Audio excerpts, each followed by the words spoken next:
આજરોજ આપણા ધારાસભ્ય શ્રી બળવંતસિંહ રાજપૂત સાહેબની અધ્યક્ષતામાં નગરપાલિકા પ્રમુખ શ્રી રણજીતસિંહ ઠાકોર, શહેર પ્રમુખ કૌશિકભાઈ જોશી, ઉપપ્રમુખ શ્રી પ્રમોદભાઈ પટેલ, કારોબારી ચેરમેન શ્રી અંકુરભાઈ ત્રિવેદી, તાલુકા ભાજપ પ્રમુખ શ્રી મુકેશભાઈ ચૌધરી, નગરપાલિકાના અન્ય સદસ્યશ્રીઓ તેમજ વોર્ડ નંબર 6ના સદસ્ય અને મુસ્લિમ સમાજના આગેવાન બાદશાહ ખાન પોલાદી અને અનીશ ખાન પોલાદીની મધ્યસ્થતામાં મુસ્લિમ સમાજના આગેવાનો સાથે સૌહાર્દપૂર્ણ વાતાવરણમાં બેઠક યોજાઈ હતી। સિદ્ધપુર એક પવિત્ર ધાર્મિક નગરી છે। શ્રાવણ માસ ભગવાન મહાદેવની આરાધના તથા હિન્દુ સમાજની આસ્થા સાથે વિશેષ જોડાયેલો છે।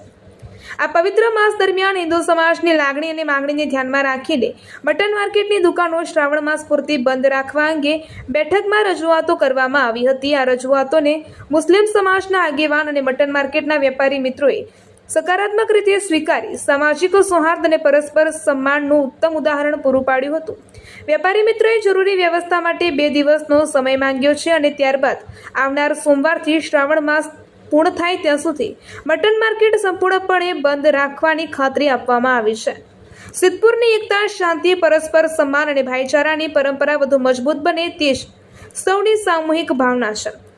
આ સાથે ઉપસ્થિત જયેશભાઈ પંડ્યા, રશ્મિનભાઈ દવે, ધર્મેન્દ્રભાઈ ભટ્ટ, મહેશભાઈ પટેલ, અજયભાઈ દવે, નિરંજનભાઈ પંચાલ, જીગરભાઈ ઠાકોર, રોહિતભાઈ ભીલ, સંજયભાઈ કૃપલાણી અને મુસ્લિમ સમાજમાંથી આવેલા આગેવાન અને વેપારી મિત્રો જેમાં સાકિરભાઈ, સમીરભાઈ, ઇમરાનભાઈ, સાજિદભાઈ, મોહમ્મદભાઈ, સુફિયાનભાઈ, આસિમભાઈ, અલ્લારખાભાઈ વગેરે સૌનો આભાર વ્યક્ત કરવામાં આવ્યો હતો।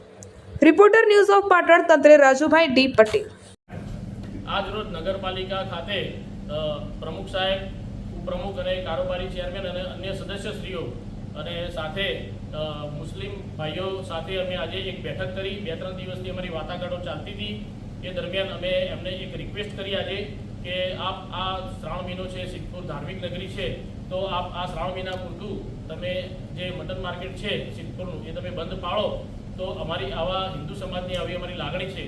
તો અમે ખાલી આ રિક્વેસ્ટ એક ફોર્મ ખાલી વાત કરતા જ એમને તરત જ કીધું કે તમે ખાલી કહ્યું છે, અમે તરત જ બંધ કર્યું। ખાલી 2 દિવસની અમને મોહલત આપો અને 2 દિવસની મોહલતના અંતે અમે સોમવારથી અમે સંપૂર્ણપણે આપ સૌને ખાતરી આપીએ છીએ કે અમે બંધ પાડીશું। પછી એમને વાત કરી અને અમે બળવંતસિંહ સાહેબને મળવા આવ્યા, આપણા ધારાસભ્યશ્રી સાથે બેસી અને સૌહાર્દભર્યા વાતાવરણમાં અમે બેસી અને વાત કરી અને સાહેબને પણ મુસ્લિમ બિરાદર ભાઈઓએ, આગેવાનોએ અમને જે મધ્યસ્થી કરાઈ છે બાદશાહભાઈ અને અનીશ ખાનભાઈ, અમને જે મધ્યસ્થી કરાઈ અને એમને સાહેબને પણ ખાતરી આપી કે ભાઈ અમે સોમવારથી સંપૂર્ણપણે મટન માર્કેટ બંધ રાખી। અસ્તુ।